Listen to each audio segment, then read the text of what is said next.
సజీవుడు సర్వశక్తిమంతుడైన యేసుక్రీస్తు ప్రశస్త నామాన ఆయన రక్తంతో కడగబడి పవిత్రపరచబడి ప్రభువు కొరకు ప్రత్యేకమైన జీవితం జీవిస్తున్న ఆ ప్రభు పిల్లలైన మీ అందరికీ ఈ హృదయపూర్వకమైన ధన్యవాదాలు ఉదయాన మీకు చెల్లించుకుంటూ ఉన్నాను. దేవుడు మిమ్మల్ని, మీ కుటుంబములను, మీ పిల్లల్ని అత్యధికంగా దీవించునుగాక. మీరు చేయు మీ జీవనం కొరకు మీరు చేయు ప్రతి పనిని దేవుడు ఆశీర్వదించి అభివృద్ధి చెందించునుగాక. ప్రియులారా, మార్చి మాసం 7వ తారీఖు 2019 లక్షవారం 2019 రక్షవారం నిర్గమాకాండం 36వ అధ్యాయం 8వ వచనంలో ఉన్న విషయాలు చదువుకోవటానికి ధ్యానించుటకు ప్రభు సహాయం చేయని. ఆ పని చేసిన వారిలో ప్రజ్ఞ గల ప్రతివాడును మందిరమును 10 తెరలతో చేసెను. అతడు వాటిని నీలధూమ్ర రక్తవర్ణములు గల పేనే సన్ననారతో చిత్రకారుని పని అయిన కెరూబులు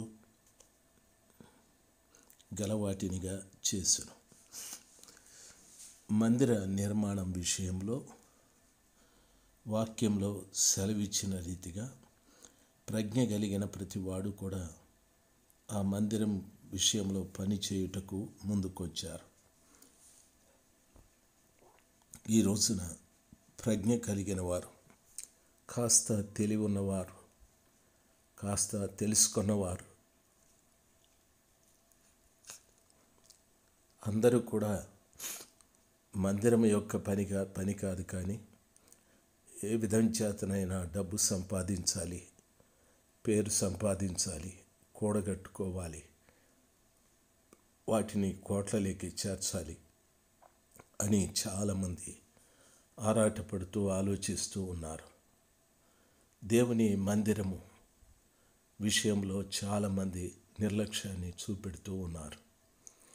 ప్రియులారా, కాస్త విద్య ఉందో లేకపోతే తెలివితేటలు ఉన్నాయో నేను ప్రభువు కొరకు ఉపయోగపడాలి అనే మంచి ఆలోచన కలిగి ఉండడం చాలా మంచిది. ఎందుకంటే దేవుడు మనకిచ్చినటువంటి ఆ ప్రజ్ఞని, దేవుడు మనకిచ్చిన తెలివితేటల్ని ఆయన రాజ్య వ్యాప్తి నిమిత్తమై ఉపయోగపడడం చాలా మంచిది. అది దేవుడు మనకిచ్చినటువంటి భాగ్యమని ఎంచుకోవాలి. వాక్యంలో చదువుకున్న రీతిగా ప్రజ్ఞ కలిగిన ప్రతివాడు కూడా మందిర నిర్మాణములో ఆ తెరలను 10 తెరలను చేసెను. అతడు వాటిని నీలధూమ్ర రక్తవర్ణములు గల పేనిన సన్ననారతో చిత్రకారుని పని అయిన కెరూబుల గల వాటినిగా చేసెను అని అంటాడు. వాటిని రంగును గూర్చి స్థలంలో చెప్పబడింది. రంగు నీలధూమ్ర రక్తవర్ణములు గల అని అంటాడు. నీలము అను మాటకు నిత్యత్వానికి సూచన. ధూమ్రము అనగా నలుపు ఎరుపు కలిసినటువంటి రంగు. ప్రియులారా, ఆ తెరలకున్నటువంటి రంగును గుర్చి వాక్యం ఆ రీతిగా సెలవిస్తుంది. నలుపు ఎరుపు కలిసిన ధూమ్రము అంటే దాని అర్థం ఎరుపు యేసు ప్రభుల వారు, నలుపు నా పాపపు జీవితం. నేను ప్రభుల వారితో కలుసుకున్నట్లయితే ఆ ప్రభుల వారు నీలము అనేటటువంటి ఆ దశలోనికి, ఆ రంగులోనికి నన్ను నడిపించగలడు. నీలము అనేటటువంటి రంగు నిత్యత్వానికి సూచన. ఒక పాపి అయిన వ్యక్తి పరిశుద్ధుడైన క్రీస్తుతో కలుసుకుంటే క్రీస్తు ప్రభుల వారు వారిని పవిత్రపరిచి నిత్యత్వానికి వారసుడవటానికి ఆయన కృప చూపెడతాడు. ప్రియులారా, వాక్యం యొక్క ఆ మందిరం యొక్క ఉద్దేశం అది. తరువాత పేనిన సన్ననారతో చిత్రకారుని పని అయినా అని అంటాడు. అంటే ఆ తెరను చేయటానికి సన్ననారను ఉపయోగించారని వాక్యం సెలవిస్తుంది. సన్ననార అనగా నూలుతో వడికిన ఒక సన్నటి దారమని దాని అర్థం. అంటే ఆ సన్నటి దారము అనున్నటువంటిది ప్రియులారా ఒక్కొక్క విశ్వాసికి సాదృశ్యం. ఆ రీతిగా విశ్వాసి విశ్వాసి విశ్వాసి ఈ రీతిగా ప్రతి విశ్వాసి ఒకరితో ఒకరు అల్లిక వలె కలిసి మెలిసి ఉన్నట్లయితే దాన్ని దేవుని మందిరమని చెప్పగలరు.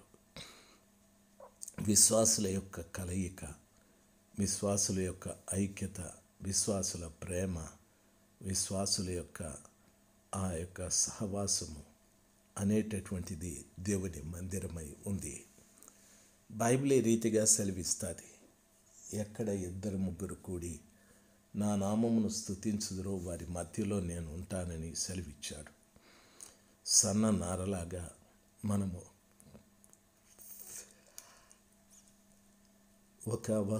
ఒక వస్త్రములాగా పేనబడితే ఆ పేనినటువంటి సన్ననార వస్త్రముల మీద కెరూబులను చిత్రీకరించి ఉంటారు.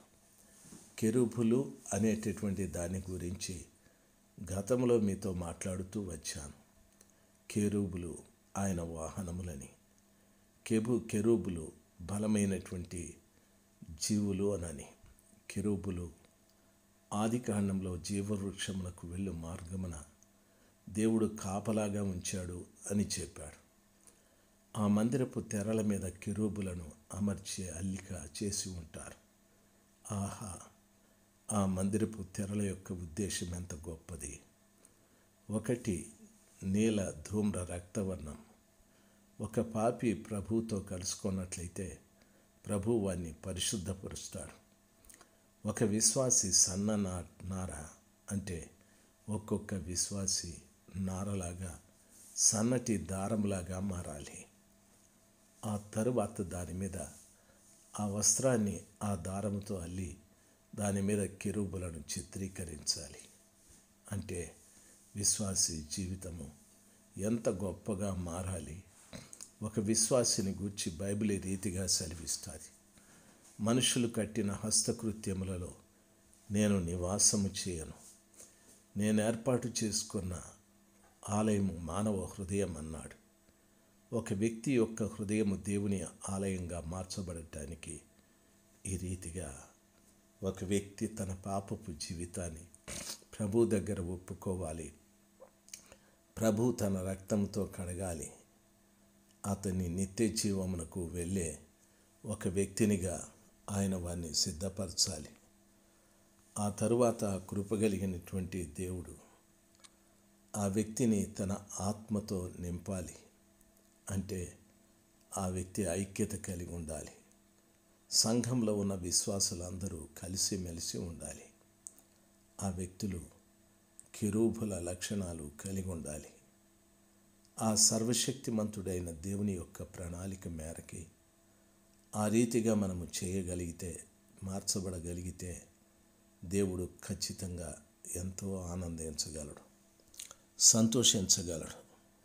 ఆ మందిరం యొక్క తెరల యొక్క ఉద్దేశం ఆ రీతిగా ప్రతి తెర పొడుగు 28 మూరలు, ప్రతి తెర వెడల్పు 4 మూరలు. ఆ తెరలన్నింటి కొలత ఒక్కటి. 5 తెరలను ఒకదానితో ఒకటి కూర్చాలి. మిగిలిన 5 తెరలను ఒకదానితో ఒకటి కూర్చాలి. బైబిల్ సెలవిస్తుంది. ఆ తెరలను గురించి మాట్లాడుతూ ప్రతి తెర కూడా 28 మూరలు దాని పొడవు ఉండాలి. దాని వెడల్పు 4 మూరలు ఉండాలి. ఆ 28 పొడవు 4 వెడల్పు కలిగిన ఆ తెరలను 5 తెరలు కలిపి కొట్టాలి. అంటే వాటి లెక్క ఎంత అనగా 28 × 4 దాని పొడవు వెడల్పులు 112 చదరపు మూరలు బైబిల్ సెలవిస్తుంది. ఆ తరువాత అటువంటివి 5 తెరలు కలిపి ఒక తెరగా కొట్టాలి. అంటే దాని అర్థం 560 మూరలు ఒకవైపున తెర పొడవు వెడల్పులు, మరొక వైపున పొడవు వెడల్పుల కొలతలు ఆ రీతిగా వస్తాయి. 560 చదరపు మూరలు అనని. వింటున్న ప్రియులారా, 500 చదరపు మూరలు అంటే దాని అర్థం ఏమిటనగా 5 + 6 = 0. 5 అనేది క్రీస్తు ప్రభుల వారి గాయములకు సూచన. 6 అనే సంఖ్య తాను చేసిన మనుషుని యొక్క సంఖ్య. మనుషుని దేవుడు 6వ దినాన చేశాడు. దేవుడు 6 రోజులు పనిచేసి విశ్రాంతి తీసుకున్నాడు. మనుషుని సంఖ్య 6, దేవుని సంఖ్య కూడా 6. అయితే 6 అనే సంఖ్య కలిగిన మనుషుడు పాపం చేసి దేవునికి దూరస్తుడైపోయాడు. అందుకని దేవుడు సిలువలో 5 గాయముల చేత రక్తాన్ని కార్చి వాణ్ణి తన రక్తంతో కడిగి శుద్ధీకరించి పవిత్రుని చేసి తిరిగి ఆయన సన్నిధానంలోకి చేర్చుకున్నాడు. అనగా ఒకవైపున 5 తెరలు అంటే దాని అర్థం 28 × 4, తర్వాత 112 × 5 560. అనగా 5 × 6 × 0 అంటే 5 + 6 11 సంఖ్య వస్తుంది. 11 అనేది రక్షణకు సాదృశ్యం. 6 అని పాపం చేసిన మనుష్యుడు క్రీస్తు సిలువలో కార్చిన 5 గాయములలోటి రక్తంతో కడగబడిన తర్వాత ఆ వ్యక్తి తన పాపాన్ని కడుక్కున్నాడు క్రీస్తు రక్తంతో. కాబట్టి ఆయన రక్షించబడిన పాపి అని చెప్పచ్చు. ఆ విధంగా దేవుని యొక్క గుడారమునకు పైన వేసిన ఆ అడ్డతెరలు, ఒకవైపున 5 అడ్డతెరలు, మరొక వైపున 5 అడ్డతెరలు, ఈ 10 అడ్డతెరలు. ఆయన రక్తంతో కడగబడి పవిత్రపరచబడిన ఆ మనుషుడు 10 తెరలు అంటే 10 ఆజ్ఞలు. ఒక్కొక్క ఆజ్ఞకు విధేయత కలిగి తాను జీవించాలి. ఆ 10 ఆజ్ఞల పట్ల విధేయతే కాదు, ఆచరించాలి. ఆజ్ఞల వ్యతిరేకించి జీవించకూడదు. ఆ రీతిగా ప్రభుల వారు తాను నిర్మాణము చేయబడిన ఆ గుడారం యొక్క తెరలను గూర్చి దేవుడు వివరంగా సెలవిస్తూ వచ్చాడు. ఈ శ్రేష్టమైన ఆలోచనలు కలిగి మనం కూడా ఆ రీతిగా మారి ప్రభువుని మహిమపరుస్తూ ఆయన్ను మనం కలిగి జీవించాలని ప్రభునామాన మీకు మనవి చేస్తున్నాను. దేవుడు మిమ్మలను దీవించునుగాక. ఆమెన్.